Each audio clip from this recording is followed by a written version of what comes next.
Welcome back. I am on the road today and have a lot of driving in front of me, so figured I would take the opportunity to do a quick little video. I wanted to update everyone on my job hunt situation, and this is the last video that I'm going to talk about my job for a while, so sorry if it is boring people to hear about this, but I just feel like this has been a really cool learning experience for me to go through all this the last several months. So I wanted to, take that opportunity to share that experience with all of you that watch these. I'm also very sorry if this thing is bebopping all around. It doesn't really fit my car very well, this little phone holder. So anyway, very quickly, if you watched my last video, you knew I had my one thing in mind for my goal for my next job, and that was to have freedom and flexibility.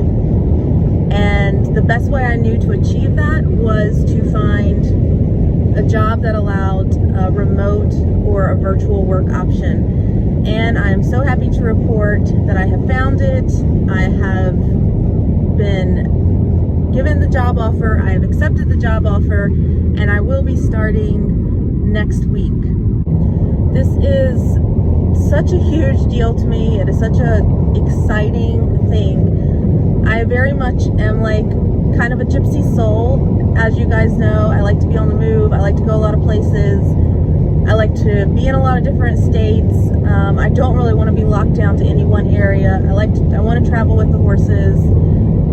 There's 100 more reasons that this is just a great thing for me and something I'm just so excited about. And I wanted to just share this with you guys because I didn't really think that this was a possibility for me.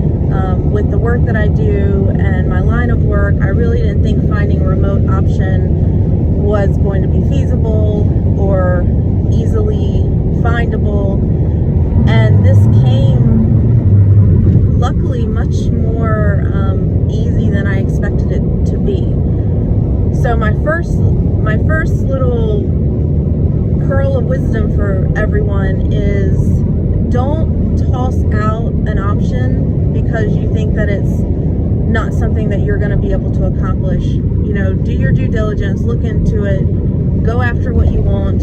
It might surprise you that it comes easier than you think it's going to come. The other thing I wanted to just take the opportunity to talk about a little bit is the fact that since I've gotten this job, I find myself second guessing it, like almost like imposter syndrome, right? It's like, oh, this is like too good to be true, or, I don't deserve this, or you're like talking yourself out of it. And I think it's important for us as we go through life to realize that hard work is supposed to pay off. I mean, that's the whole point of it. That's why we work and why we build our careers and why we work towards goals and try to accomplish things. And, for the last 15 plus years, almost 20 years really, like this is what I've been working towards. I've been focused on being really good at what I do, trying to gain experience, doing what I can at work, trying to go above and beyond, like putting in that time to build my resume, so to speak, and build my knowledge base and build my skill level.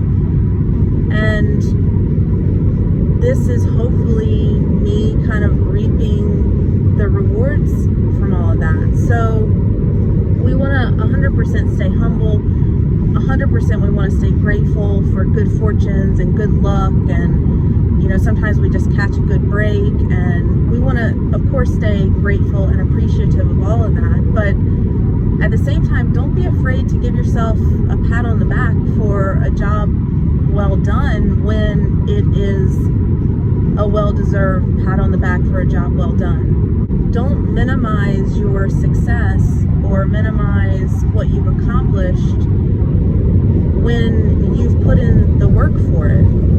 We want to celebrate our success. We want to celebrate the fact that, hey, I worked hard for this and now I'm starting to reap the benefits of the hard work that I put in for the last however many years. So don't minimize that. Don't feel like you don't deserve it. Don't let imposter syndrome creep in and make you feel like you don't belong or you're not good enough or you're not worthy enough. Work hard towards a goal, and then when you accomplish those goals, or when you accomplish the thing that you've been working for, yeah, stay humble, but don't be afraid to celebrate it. Don't be afraid to pat yourself on the back and realize that you got yourself there. You can be proud of what you've accomplished. You can be proud of what the work you have put in has gotten you, while still staying humble and grateful for your blessings and your good fortunes. The two do not have to combat one another. The third thing that I quickly want to talk about is how important it is to design the life that you want. And I really feel like I jumped into this idea of leaving. Hold on, I gotta change lanes real quick here. I really feel like I jumped into this thing of like changing jobs and really trying to kind of like flip my life around and design something different, just all in and full throttle, all in, just went for it. And it's sometimes very important to take that leap. And I think the first step in taking that leap is figuring out what the heck it is that you want. And that sounds so simple, but I think it's very hard sometimes and very complicated to decide and put on paper what it is that you want. We talk about things that we want all the time, like I want this and that, and I want to go on this trip, and I want this car, and you know, I want $1 million. I mean, we talk about what we want all the time, but if somebody gave you a magic paintbrush and said, paint for me exactly what you want your life to look like, it would probably be harder than you think to do. Because sometimes we have things that we want that conflict with other things that we want. We might have things that we want that conflict with what other people in our life that we care about want. We might have things that we want that just conflict with reality, and we know we can't escape reality. We just have to work in it and around it and with it. We might have things that we want that we just can't have yet, so you have to make it like the long-term picture that you have to build a foundation for and then put steps on, and you know, it's got to be like a long-term type of situation. And then sometimes we might want a lot of things, and we might have a hard time narrowing down how to get that on paper, because it is so complex and it is difficult to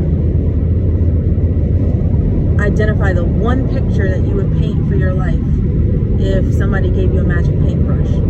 So I think that it really requires some soul searching, and it really requires deciding what you're willing to compromise on. You really have to discuss with yourself the timeline for certain things, like when do you want these things by, what things in your life are acceptable to wait on, what are the things that you are like, no, I have to have this happen right now, they're more time sensitive. Where are you going to cut corners versus where are you going to go all in, not going to settle for anything less kind of mentality. I think it's tougher than we think. But I think the first step in building the life that you want is designing the life that you want. You can't charge after something when you don't have a clear picture of what it is that you're trying to achieve or accomplish or build. You wouldn't start building a house without very clear drawn out plans of what the rooms are supposed to look like, what size the living room is supposed to be, where your water pipes are going to go, etc. You're going to have a very clear understanding of what that house is supposed to look like before you start nailing boards together and digging foundations and running pipes. It's no different for your life. There's a lot of moving parts in our world. There's a lot of people around us that we care about. There's jobs to factor in. There's hobbies to factor in. There's a lot of stuff out there. And it's not as simple as saying, you know, I want that car over there. It's multifactorial, it's complex, and you have to really think about what it is that you're trying to build. Really design it out before you can start making clear moves to get you to that ultimate dream. So give that some serious thought and really decide, how would you design your life if somebody gave you a magic paintbrush? Knowing everything that you know about realities, things that require compromise, conflicts that you might have to work through, what are you willing to settle for? What are you not willing to settle for? What's your timeline for the things that you want in your life? And figure out what your design would look like. And once you have your design, then the rest is almost the easier part. Once you have a design, then you can just go full throttle, all in, and make it happen and watch your dream life turn into a reality.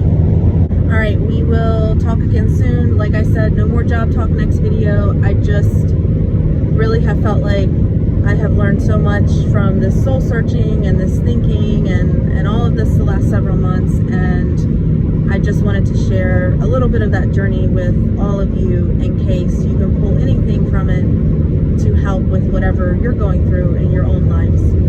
Have a great rest of your day, and we will talk again soon.